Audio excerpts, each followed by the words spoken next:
terima kasih Anda masih bersama kami di Metro Plus Pagi dan kita kembali ke perbincangan kita mengenai persiapan kehamilan Anda. Dan tadi kita sudah dapat satu telepon dari Ibu Pratri ya mengenai mungkin anaknya dia hamil 5 bulan dan ini hamil yang ketiga ini katanya apakah perlu sesar lagi atau tidak, karena yang kedua itu ada yang sesar. Bagaimana dok jawabannya?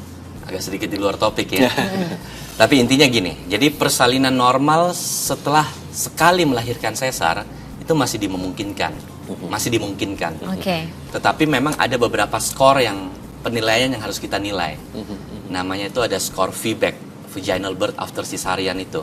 Salah satunya berapa jarak dari persalinan kedua sama yang ketiga ini. Kira-kira berapa taksiran berat janin anak, ada atau tidaknya penyulit ketika mau melahirkan seperti kayak lilitan tali pusat atau letak plasenta, letak bayi, semacam itu. Kalau itu terpenuhi, bisa dicoba untuk lahiran normal. Karena resiko persalinan normal sehabis melahirkan sesar adalah kemungkinan ruptur atau robek pada bekas jahitan yang sebelumnya. Seperti itu. Biasanya jarak ideal berapa lama, dok? Lebih 2 tahun. Lebih dari 2 tahun. Lebih 2 tahun. Oke. Nah, dokter mungkin bisa menjelaskan mengenai tahap-tahapan kehamilan. Apakah memang benar bahwa trimester pertama itu adalah yang paling riskan begitu, bisa mengalami keguguran? Iya, jadi di trimester pertama kan kehamilan dibagi dalam 3 trimester ya, 1, 2, dan 3.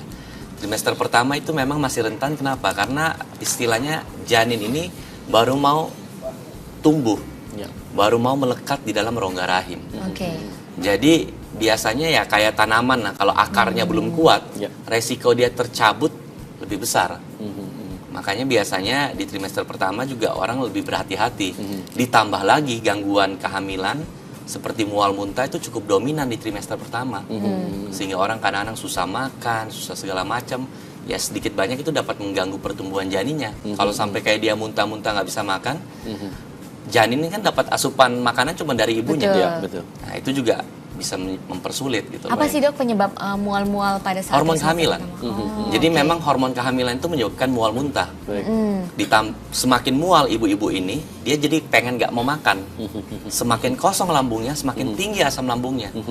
Jadi itu semakin hebat nanti dia muntah-muntah. Tapi biasanya hanya di trimester pertama ya dok ya? Karena hormon kehamilan itu cuman sampai 3-4 bulan pertama.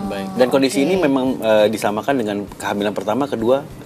Jadi apakah memang ini kondisi tidak selalu? Ada seorang wanita namanya hamil pertama muntah-muntah hebat. Hamil kedua belum tentu seperti itu. Beda-beda ya dok ya? Sebaliknya. Atau ada juga yang terus-terusan. Nah biasanya kalau dia sudah ada riwayat muntah-muntah, kita sudah harus jaga kesehatan lambungnya tuh. Gitu. Dia hindari makan asam dan pedas yang kira-kira dapat merangsang lambungnya, karena nanti bikin ini. Dok, tadi kita bicara soal tes-tes yang dilakukan ya sebelum kehamilan. Nah, ada tidak hubungan antara laju endap darah dengan susahnya seorang untuk hamil, seorang wanita untuk hamil? Berbicara kekaitannya ACA barangkali ya? Masalah kekentalan darah? Oh jelas ada. Jadi kalau kekentalan darah itu, kalau darah kita kental, jadi flow-nya itu kan kurang bagus. Nah biasanya kalau ada orang darahnya kental sekali, resiko janinnya nggak berkembang tuh lebih besar. Karena asupan makanannya ya, terhambat ya? Iya kan darah itu yang bawa makanan. Jadi akhirnya janinnya bisa meninggal. Nah biasanya kalau pasien dengan riwayat seperti itu biasa dikasih pengencer darah.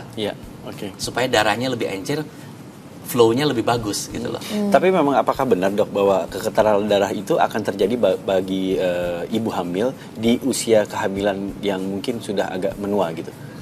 Oh ibunya usia tua? Ya ibunya maksudnya kehamilannya sudah masuk ke 6 bulan atau 7 bulan gitu. Apakah akan mengalami bisa aja ya, bisa aja. Tapi itu sebenarnya itu ada masalah tersendiri pada ibu tersebut. Biasanya kita sebut tuh ACA. Jadi ACA-nya tuh tinggi.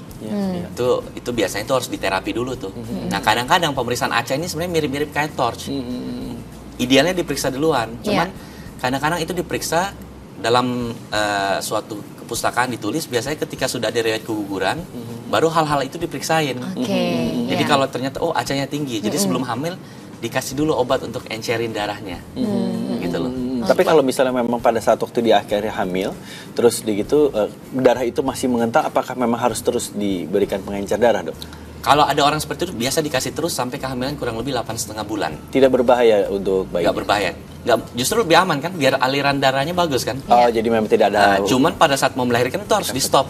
Karena takutnya nanti Bisa habis perdarahan, melahirkan darah nggak berhenti kan, Iya. karena terlalu encer. Baik, Oke. baik, baik. Nah, kalau bicara mengenai asupan gizi, Dok, gizi apa yang sebaiknya diperlukan seorang ibu hamil? Kalau berbicara gizi pada umumnya intinya tuh yang 4 sehat 5 sempurna lah, ya kan. Susu apakah wajib? Susu boleh karena ada kalsium, tetapi tidak semua ibu hamil bisa Iya. bersahabat dengan rasa susu. Walaupun mungkin sebelumnya dia suka susu. Betul. Iya. Jadi barangkali susu itu bisa diganti dengan suplemen kalsium Oke. yang biasa dikasih sama dokter kandungan tuh, Iya. pil kalsium. Gitu. Iya. Iya. Tapi susu sih boleh-boleh aja. Cuman kalau tidak bisa, tidak harus. Dan Oke. tentunya satu lagi buah-buahan ya. Iya. Dia harus kaya serat dan mineral. Tapi tentunya. makanan seperti salad yang mentah begitu, apakah boleh? Nah, Sushi? Begini, berbicara masalah-masalah mentah, orang kadang-kadang kaitkan sama toksoplasma, ya kan? Oh, jangan makan yang mentah-mentah. Iya. Pemikiran orang mentah itu daging gitu ya, sapi, umpamanya makan steak atau sate yang kurang matang, ya Iya. betul, itu harus hati-hati. Nah, satu lagi, salad, karedok, Iya. sayur-sayuran yang mentah, bukan gado-gado ya, Iya. yang Iya. tidak dimasak, itu juga harus hati-hati. Karena toksoplasma itu kan sebenarnya parasit yang berasal dari kotoran kucing. Ketika dia ada di perkebunan Ya. salada itu atau sayur-sayuran itu, Ya. tidak cuci bersih, kita makan bisa masuk ke badan kita. Oke. Dan kalau perempuan itu berbahaya. Ya, Ya. baik, baik. Gitu. Baik, Dok. Terakhir nih, sebelum kita akhiri perbincangan kita, kira-kira apa yang bisa disampaikan kepada para ibu yang ingin mempersiapkan kehamilan dan apa yang paling penting mungkin diperhatikan? Ya, untuk generasi sekarang ya, ini menurut saya generasi di mana informasi itu sangat-sangat mudah untuk didapatkan. Mestinya kehamilan itu harus jauh lebih baik dibandingkan orang-orang tuanya. Iya. Jadi jangan pernah lupa ketika sudah menikah, sebelum hamil, periksain dulu ke dokter lah minimal, Iya. sehingga Oke. kehamilannya nanti optimal gitu. Ya, Iya. ya, baik. Dan yang paling penting ya jangan hamil dulu sebelum nikah.